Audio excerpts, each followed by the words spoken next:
의과 대학생들의 국가고시 실기시험은 오늘부터 시작됐습니다. 하지만 정부의 재신청 접수에도 올해 응시율은 14%에 그쳐 유급 위기에 처한 학생들에 대한 구제 방안을 놓고 의료계와 정부의 갈등이 재현될 조짐도 보이고 있습니다.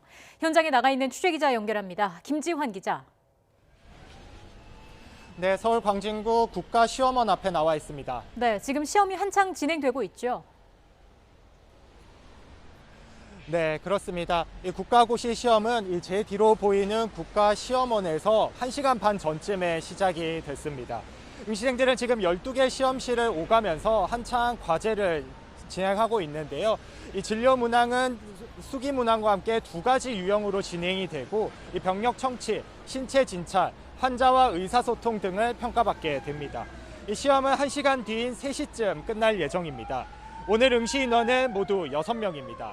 하루 최대 108명이 시험을 볼 수 있으니까 10분의 1도 되지 않는 건데요. 응시 인원이 줄어든 탓에 시험 횟수도 줄었습니다. 애초 국가시험원은 오전 9시, 낮 12시 반, 그리고 오후 3시 반 등 하루 3차례씩 실기시험을 진행할 예정이었습니다. 하지만 의대생들이 시험을 거부하면서 응시율이 크게 낮아진 만큼 첫날 시험은 낮 12시 반 한 차례만 진행하기로 했습니다. 올해 의사 국가고시 실기시험에 응시한 인원은 모두 446명입니다. 대상자가 3,100여 명 정도니까 14% 정도만 시험을 보는 건데요. 오늘부터 11월 20일까지 43일 동안 실기시험이 치러지는 만큼 하루 평균 응시 인원은 오늘처럼 10명 내외일 것으로 보입니다.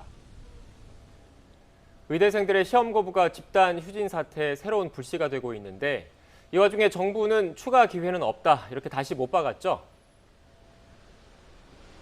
네, 그렇습니다. 여전히 강경한 입장인데요. 정부는 어제에 이어 오늘 오전 브리핑에서도 이미 시험 접수 기한을 연장한 바가 있고 추가 기회는 없다고 밝혔다면서 시험은 예정대로 진행한다고 거듭 말했습니다. 또 배출 인력이 적으면 필수 분야 중심으로 인력을 배치하고 정규 의사를 고용하는 방식으로 해결하면 차질이 없을 거라는 입장입니다. 추가 연기나 재신청이 없으면 응시를 취소한 학생들은 유급되는데요. 즉 내년에 배출되는 의사 수가 평년의 7분의 1 수준으로 줄어드는 겁니다. 이 경우 의사 수급에 문제가 생기는데요. 수련병원은 인턴 의사를 모집하기 어렵고 공중보건의, 군의관 등도 부족해질 수 있습니다. 대한의사협회는 의대생들이 국가고시에 응시할 수 있도록 구제책을 마련하라고 성명을 냈는데요. 구제책이 없다면 정부, 여당과의 합의 역시 의미가 없다고 강조했습니다. 대한전공의협의회 비대위도 2주 안에 의대세 구제가 없으면 단체 행동의 수위를 다시 높이겠다고 경고했습니다.